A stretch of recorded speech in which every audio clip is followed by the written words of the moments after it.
Welcome to When Not Yet Becomes Right Now, the podcast where we dive deep into the moments of transformation, the times when not yet shifts into right now and everything changes. I'm your host, Jen Ginty, and this podcast is all about those pivotal moments in our life journeys. You know the ones, when the hesitation fades, when we take that first step, even if it feels like a leap. It's in these moments that growth and healing begins. Each episode will explore stories of resilience, moments of clarity, and the sparks that ignite real change. From personal experiences to expert insights, we'll uncover how people navigate the complex journey we call life and come out stronger on the other side. Whether you're searching for that spark in your own life or just curious about how change unfolds for others, you're in the right place. We'll discuss the ups and downs, the breakthroughs and setbacks, and how to embrace the right now, even when it feels out of reach. Because sometimes the hardest part of the journey is realizing that the moment you've been waiting for has already arrived. So take a deep breath, settle in, and let's get started. Hello and welcome to When Not Yet Becomes Right Now. Today we're joined by Tori Jenae, a trauma-informed relationship and confidence coach with over 15 years of experience in clinical psychology, energy healing, and soul-led leadership. She brings a powerful blend of lived wisdom, soul, and science to help high-achieving women and purpose-driven leaders navigate life's biggest transitions, whether that's divorce, burnout, or grief. On a mission to help 1 million people heal through her signature method, courses, and upcoming book, Tori is here to share how we can rise, reclaim our voice, and step fully into who we're becoming. Welcome, Tori. Thank you so much. What a beautiful introduction. I'm so happy you're here. I am too. We've been planning this one for a little while, so it's been on my mind. Okay, well, let's get into it. What is your origin story? Yeah, I like to start where I am today and then paint backwards because it's kind of an interesting thing. So today I do have, 3 degrees in psychology. I live in Beverly Hills, California. I have a successful practice. But none of that was supposed to be possible for me. I was actually conceived in a heroin rehab facility to a mother who was luckily, by the grace of God, getting clean from heroin.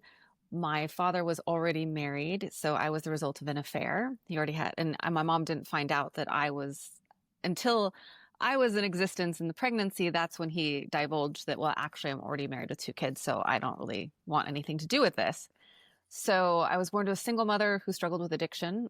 She did kick heroin, but unfortunately, drugs and alcohol like pills, cocaine, drinking, a lot of things, and at one point meth were still part of her journey, and she didn't get sober till about a year and a half before she passed because she actually OD'd, but she survived that OD. And there was just a lot of trauma, a lot of difficulty, kindergarten through 6th grade. I think I went to 7 different schools. So there was many boyfriends and husbands, and they were all addicts too. So I was really surrounded by nothing but chaos and trauma and addiction, everything from neglect to abuse I've experienced. And that was just my childhood. So I left at the time at 17 years old. I took care of myself. I helped raise my little brother, put myself through university, never took out a single loan. I paid cash for everything because I had to. I made too much money to qualify for all the free grants already because I'd already been self-sufficient by the time I went to college at about 20, 21.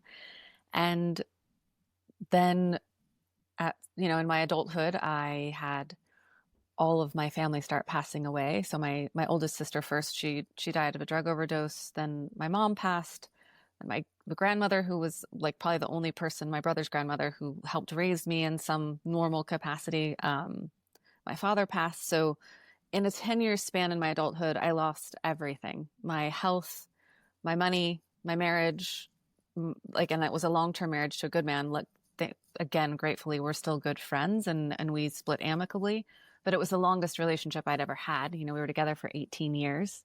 So that was a big loss. It was just no longer aligned. But it was kind of like everything I worked so hard to build was gone. And so what I teach comes from a place of experiencing, transforming, and surviving profound trauma, the kind of grief that will crack your soul open, the kind of loss that, there isn't anything I haven't lost yet. I've been cheated on. I've been betrayed. I've been abused in every single way. So I just love to share that because A, I don't think we talk about that stuff enough. And B, I want people to know that, yes, I've got the fancy degrees. Yes, I've done multiple trainings, but the biggest experience I bring is that I've walked through the fire. I've lived this stuff. I've had to heal it. I've had to feel it. I've had to live it. And so that's where I really love to share how to do those things because I've had to do the hard things myself. And I've also because I come from a very long line of drug addiction, I decided before I ever started to become sober completely at 21. I just thought that like for me, drinking, drugs, all that stuff was Russian roulette.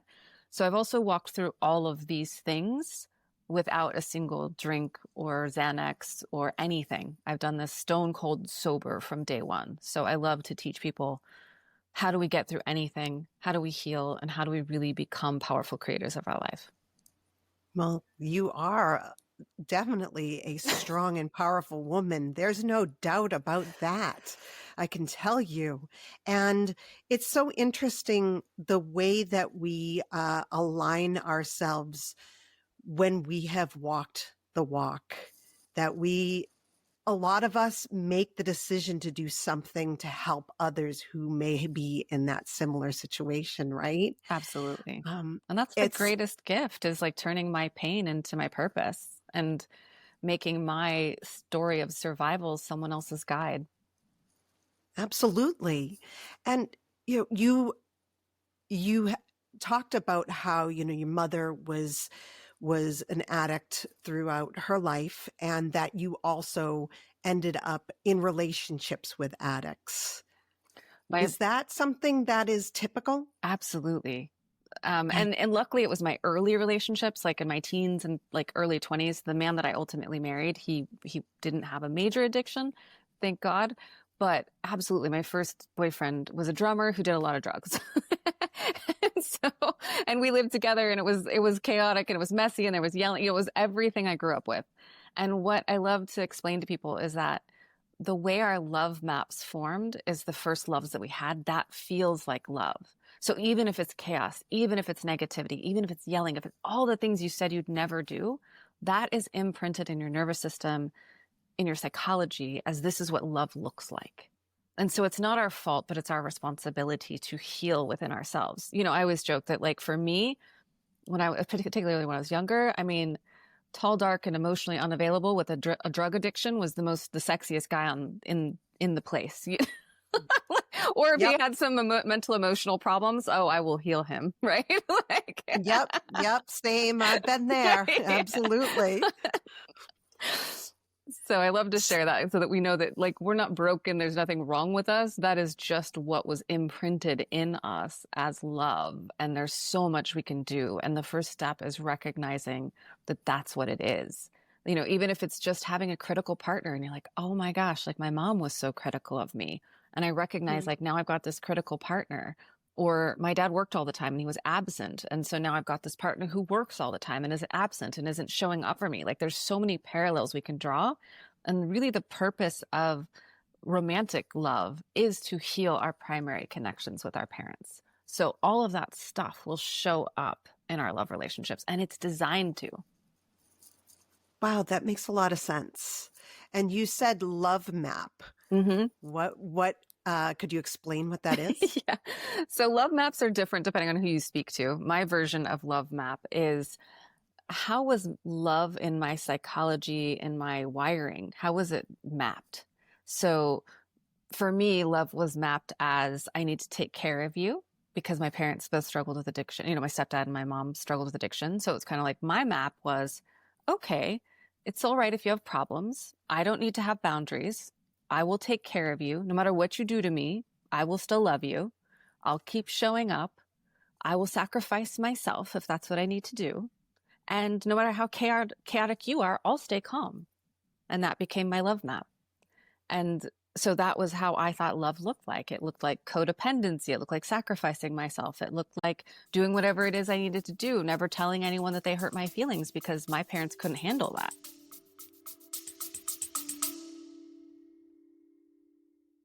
Little one learning to navigate their big emotions? Meet My Moody Monster, the pull apart buddy to help kids understand and manage their feelings. With its fun, interactive design, Moody turns tough feelings into teachable moments, giving your child a playful way to express themselves. Whether it's after a rough day or when those big frustrations hit, Moody is there to lend a hand. Perfect for calming down or even just a cuddle. My Moody Monster helps your child communicate their emotions while learning healthy coping skills. Go to mymoodymonster.com to learn about Moody today.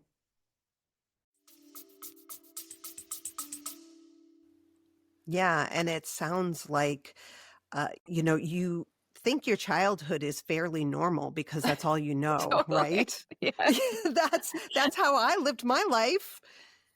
Yes. And we all think our childhoods are normal, and we typically don't even start recognizing it until we get out of, like, if you go to college or university, like that's when you start getting around other people. You start to notice like there's different ways in the world. Like I even kind of thought my childhood was somewhat normal, right? It's all I knew. And then I remember being a young psychology student at about like 19, 20, being like, listening to like what trauma was and all these issues. And it's like I knew that there was something wrong with my household because I hid it. I didn't really tell people about it. So instinctively, I knew that this isn't quite right and I knew I should hide it.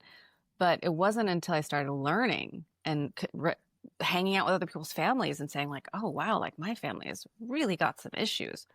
And again, it's never about, so many of my clients have such a hard time because they feel like, oh, I don't want to blame my parents. That's such a cop out. It can't really be all about my childhood.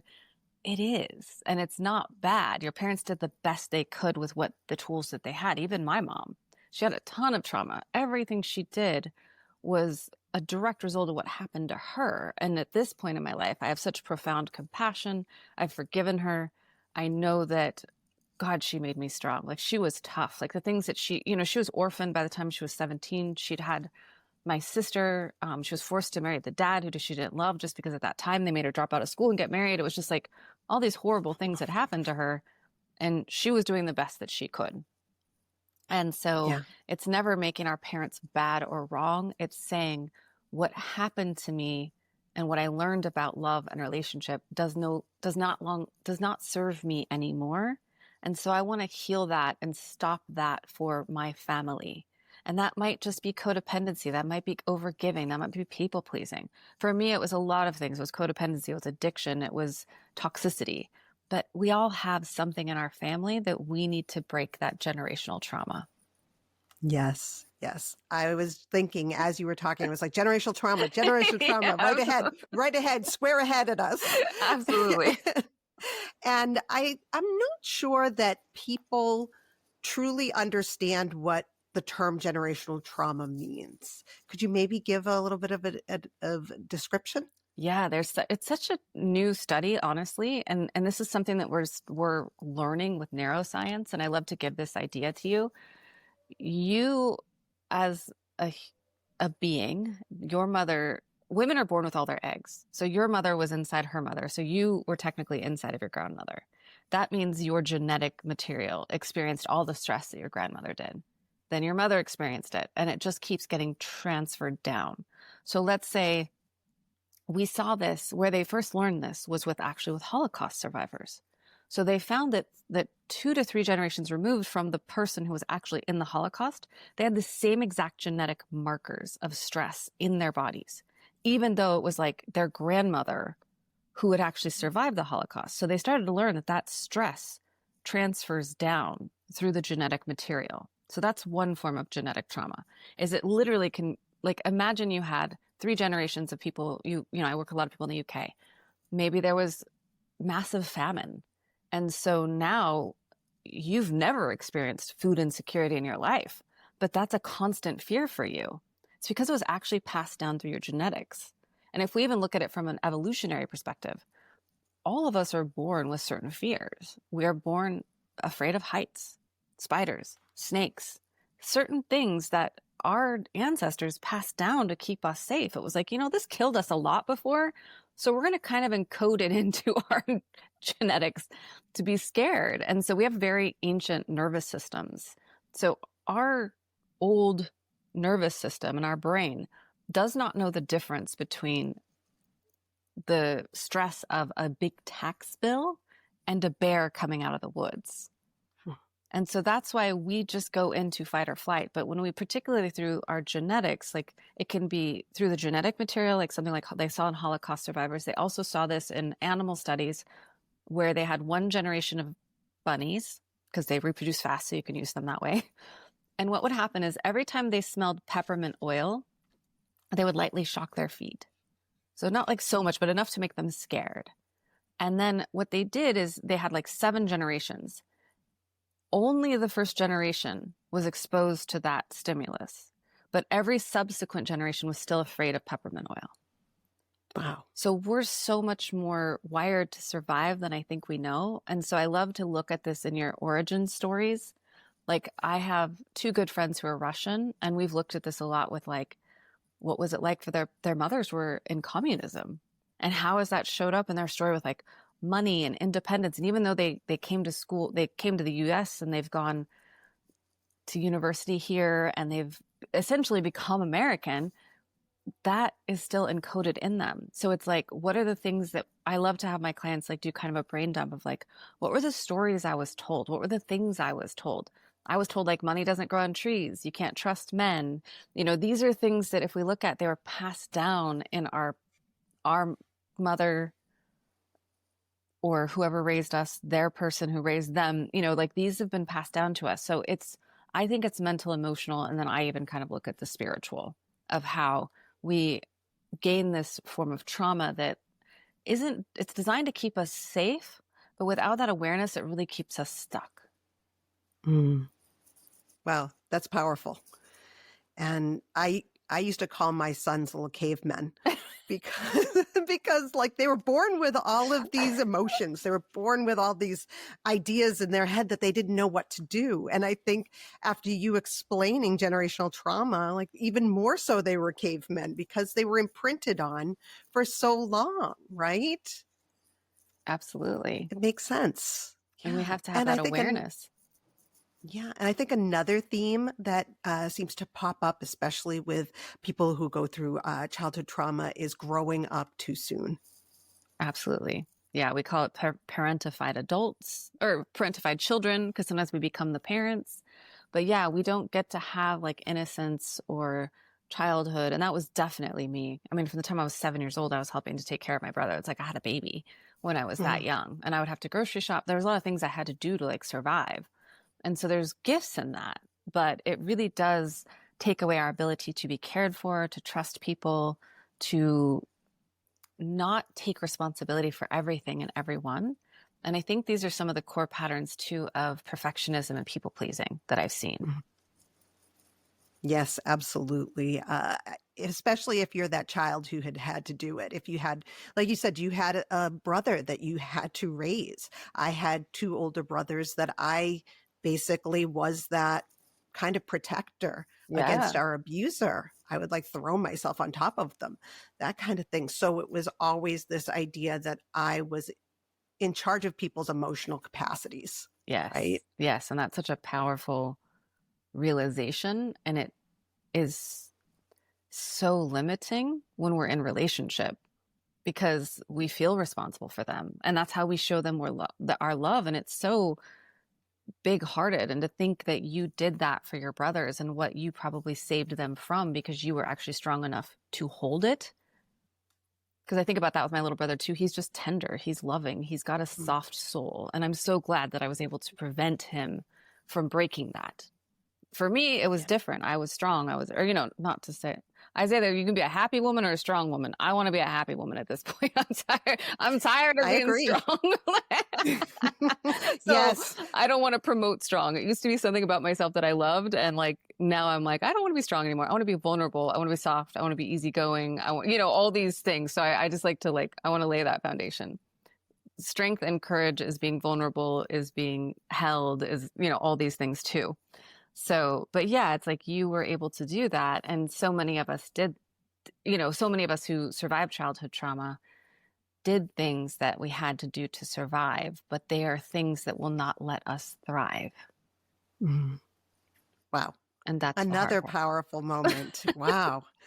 No, because I think back to the relationships that I've had with husband, boyfriends, even friends, where they don't mean to rely on me. They don't mean to put that on me, but it feels like they feel it from me, so they just accept it. Yeah, because we show up and give that. And it's such a gift, right? It's like, wow, this woman is going to take care of me. She's going to handle things, and they get to relax. And But do we? exactly, that's the thing is like that reciprocity is so important. And it's hard because when you grow up with difficulty, and I even like to remind people like this, my parent was an addict, but your parent may have just been chronically stressed or sick or emotionally checked out. Those all still kind of put it emotionally back on us, even if it wasn't traumatic per se.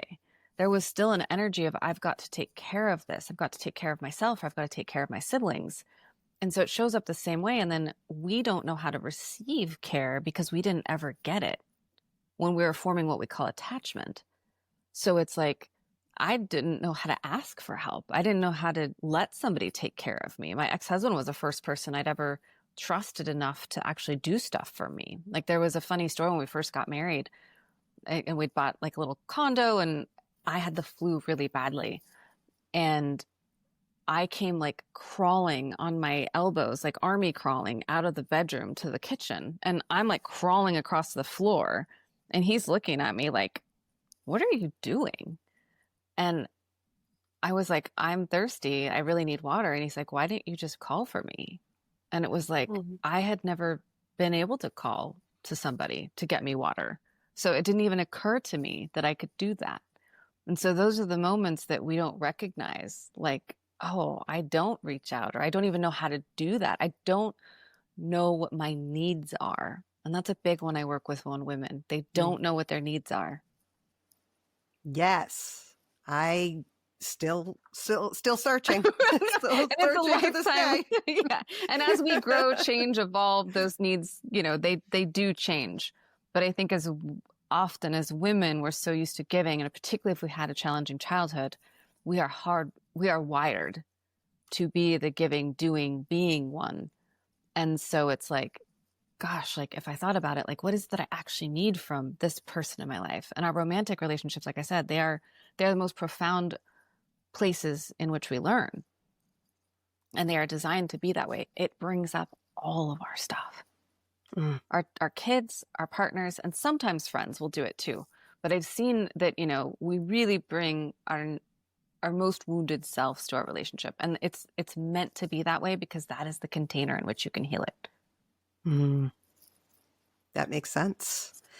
Now, do you think that this taking care of others, did that make you think, oh, I want to maybe go into psychology? Yeah.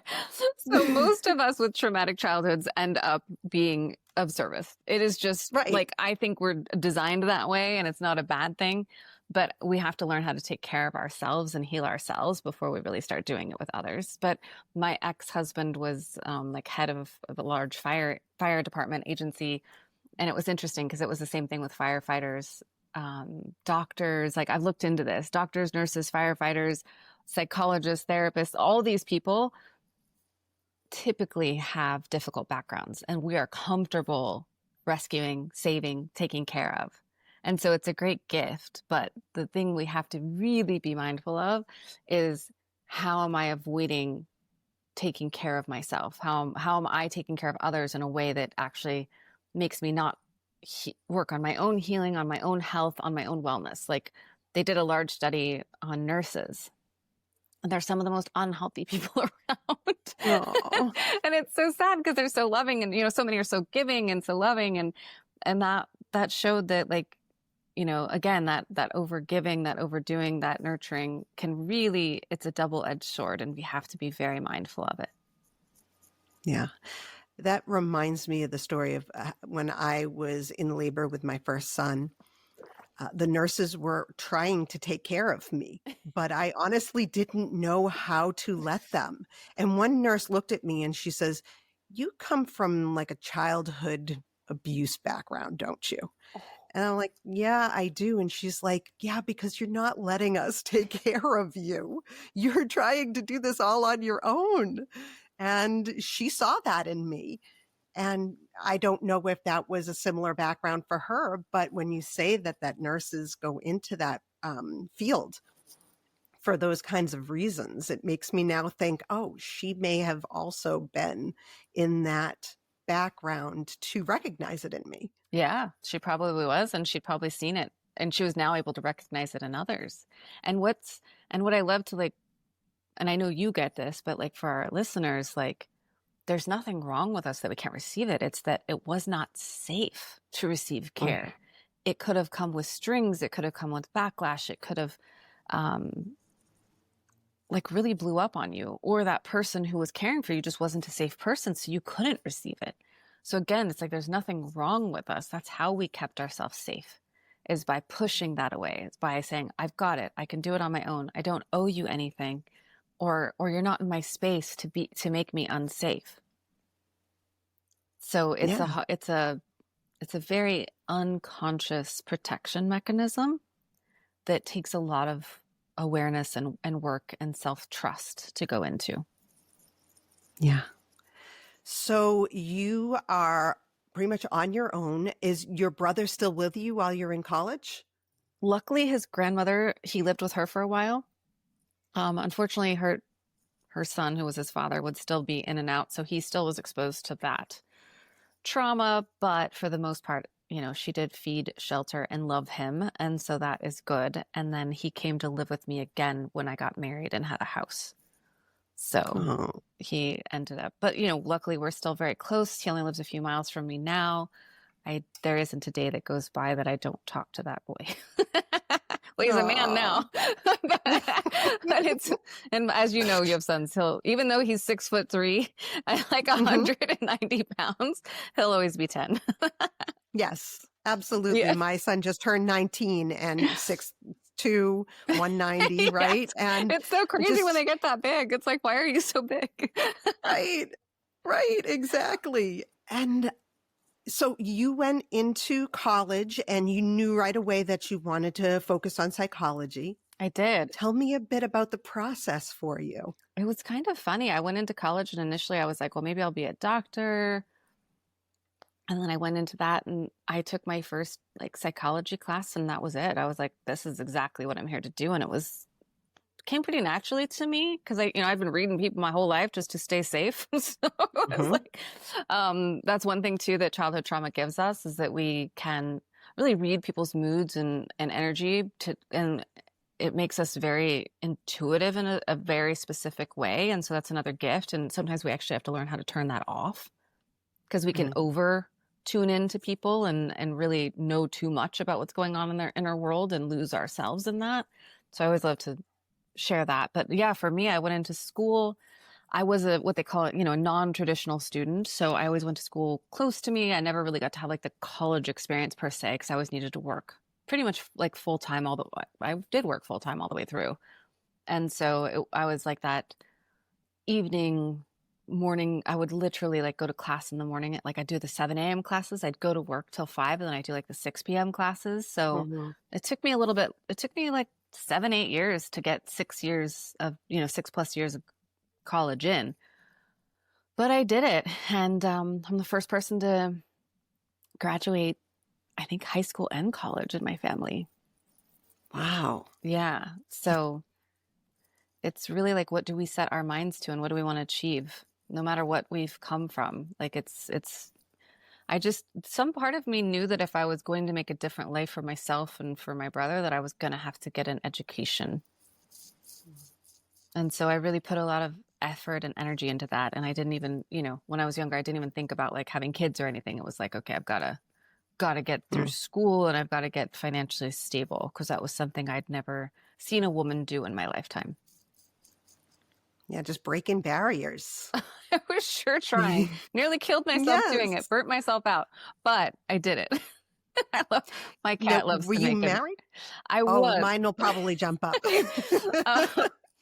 I met my ex-husband when I was 23. And we were together till I was about 43. So I think I got married to him when I was about 25. But he was he was definitely a positive influence in my life. And, I know that there's a lot of things that had we not had that partnership and shared bills and done all those things together, that I definitely wouldn't be where I am today if it weren't for him.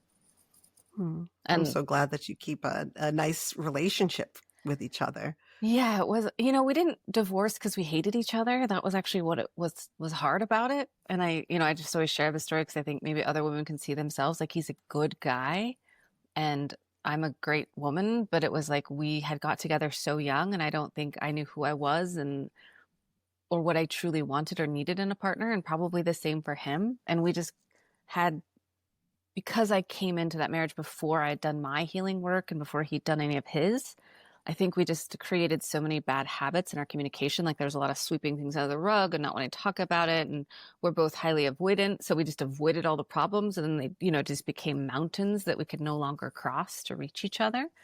But there was still always a level of like love and respect there. And so even though our divorce wasn't easy, because the divorce just isn't easy, having built a life for 20 years and then have it be all gone in 3 weeks after doing, thankfully, I worked really hard to be loving, go high no matter what was said or done, call out behavior, and then step away when it wasn't working and just be like, hey, come back when you're calm again. And then we got through that. And so that things fell apart in 2021, filed for divorce in 2023.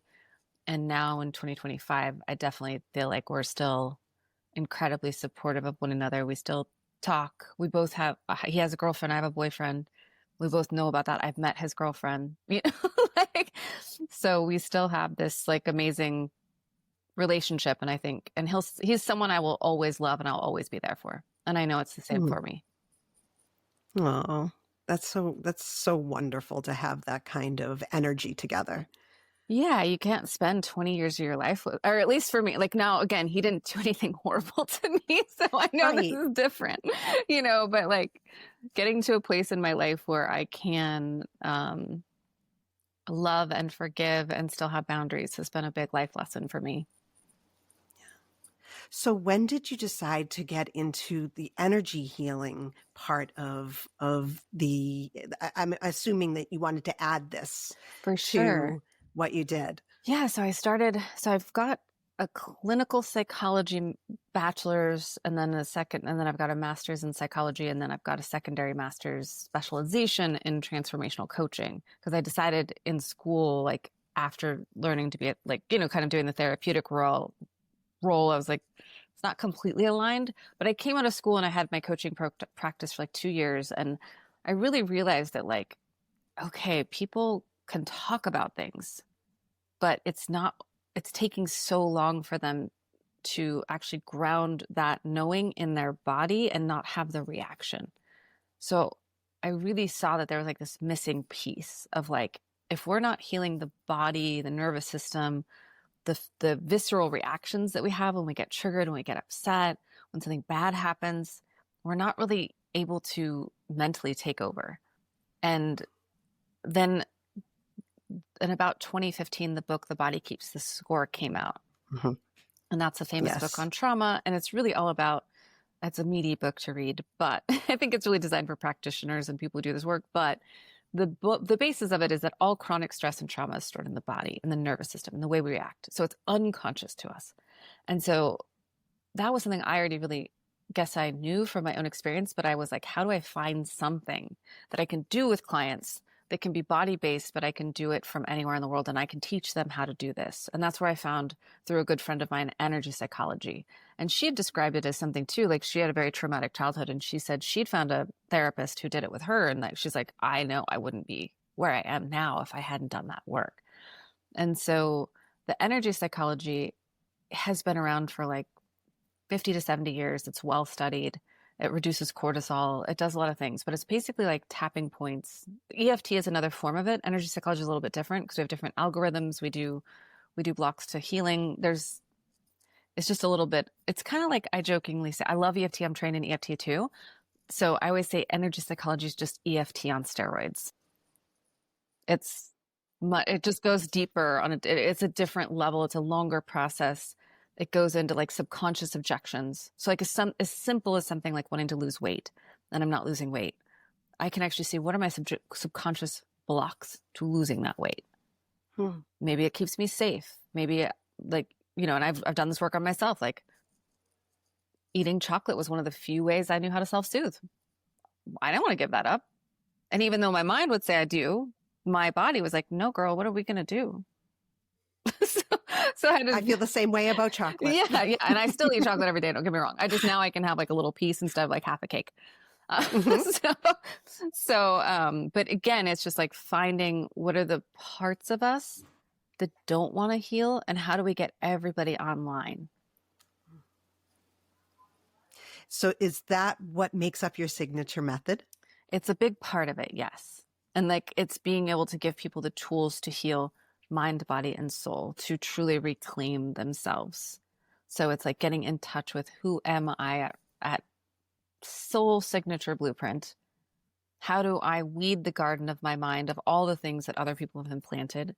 How do I overcome my own inner critic and negative self-talk? Because we all have that. It doesn't matter what spirituality. That's another thing. I've studied spirituality for about 20 plus years now. Everything from the Vedas to Buddhism, when I lived in Japan, to Kabbalah. Now I'm into Kabbalah a lot lately because that's been very interesting. But I find that understanding the soul aspect of it is also fascinating to me. But it's like, no matter what it is, they all have a name for it. In psychology, we call it the inner critic. In the Vedas and Buddhism, we call it the ego. In Kabbalah, they call it the inner opponent. So no one denies the existence of this thing. And so we have to have the tools to work with it and know that it's actually part of our growth and our journey to overcome it. And not that it's ever going to go away. It's always going to be there. It is wired into our psychology. It's learning how to deal with it and know that it's going to find new ways to sabotage you. And that's its job. Yeah, it makes sense. Yeah. How do you start work with a woman who's come to work with you? I always do an intake and try to get to know them and their history and just like, what has happened, like what are some significant things that have happened? What are their biggest goals? And then I really look for what are the internal blocks between where they are and where they want to be. And it can be anything from love to success, for sure. It's the same process. But then I really design a very specific program for them. So if it's leadership, then we're going to talk about control and perfectionism and all these things and how to be a great leader. But if it's love, then we're going to look at attachment style and traumas and communication. But I really kind of do the same work in every vein. it's just we have a different outcome. So we might talk about different things. But I love to, if I'm doing a group setting, then of course we have a desired goal that we all do that is an outcome and I take them through a process. But when it's one-to-one, I also still love that. And I think I'll always do it because there's just nothing more powerful than watching someone break through. And I do actually work with some men too. I'd say my practice actually used to be 50-50 and I think I'm more like 60-40 now. More women. Okay. You mentioned groups, so you do also group therapy with your clients all together? Yeah. So usually once a year, I launch a 10-person group. So I love it to be small and intimate. You still get to talk to me, of course. I really feel like obviously toward the movement of AI and all these things, like we're going to be more disconnected than ever. And AI is a great tool, but it will just confirm your own biases, what you want to. And I use ChatGPT. I'm not anti at all. I actually want people to embrace AI. I just want them to understand its faults. It will just kind of confirm you, and you have to tell it to not do that. So if you're talking through something about your relationship, you have to say, like, show me a research study on this. Cite that research study. I want you to challenge my biases. I don't sugarcoat it. You have to train it to do that, or it will just say, you're right. You should have yelled at him. He's terrible. Yeah. There was actually a South Park episode about that recently. Oh, was there? Oh my gosh, I didn't even know, but I love South Park was hilarious. But I remember that show back in the day. But yeah, it's true. That's what it will do. That's what it's designed to make you feel good. Right. And so, one character, one of the fathers, was constantly using it to create a company and that kind of thing. And his wife couldn't figure out how to get through to him. Yeah. So she started talking to him like Siri. She's like, oh, that must be so bad. Would you like me to help you with this, problem? And he was like, yeah. Yeah. Our psychology is really set up to be validated. It's very addictive.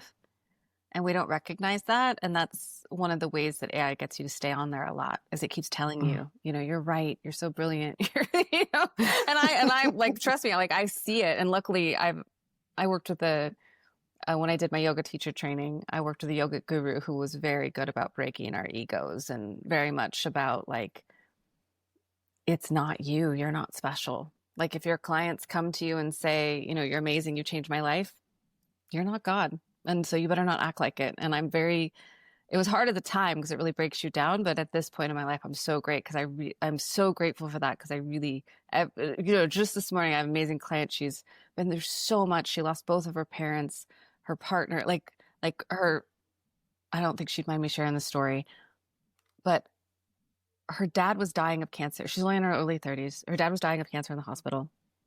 And so they were all stressed. Her mom died of a heart attack in her arms. And her dad died like days later. So she lost both of her parents within like days of each other. Like just so much stuff has happened to this girl. It's like, this soul is here for amazing things. But it's like this morning, we've broken through so many things. And she's just like, oh my God, like I'm so grateful for you. And I'm just like, you did this. All I did was handle you the tools, but you built this house. Yeah. And that's powerful because you are empowering her to believe in herself. Yeah. And it's like, unless I put you in a straitjacket and led you around, told you what to do, I didn't do that. Yeah. And any healer who does that for you, run the other way.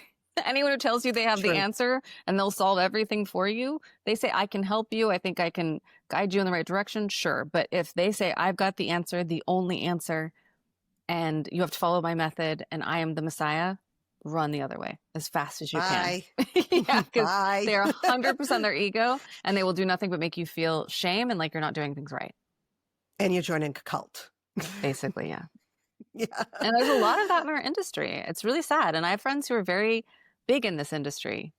And, like I was just with a friend of mine who was speaking at Lewis Howe's big thing of greatness. You know what I mean? It's like, I'm around some of these people and not everybody's clean. Yeah. Yeah. I think that's really important to put out there for people too, that if a therapist doesn't feel right or is saying these like red flag kind of things, that it's okay to say they're not the quote professional for me. Yes. I always tell people, feel free to break up with your therapist. Like, yes, your therapist may trigger you at times, but you should still feel seen, heard, validated, understood, and you should still be seeing movement in your life, meaning you're gaining self-awareness, you're gaining understanding, you're maybe becoming a little bit less reactive. You're getting a little bit better each week. Like you're not just going there and venting and nothing is happening. Yeah. Yeah. So how did the book come along? So the book I feel like has been... It's so funny. I literally have been trying to write this book for years. Like, meaning I always start it and then something else huge happens. So I kept putting it off because it would be like, oh, I started writing the book and then it was like, I experienced all those deaths. And so I had like 5 deaths in a row. And like, then I went through, and then I was like, my divorce came. So it's just like one thing after another came. And I think I'm finally in a place to finish it now because it's going to be part like my story just because it is so crazy.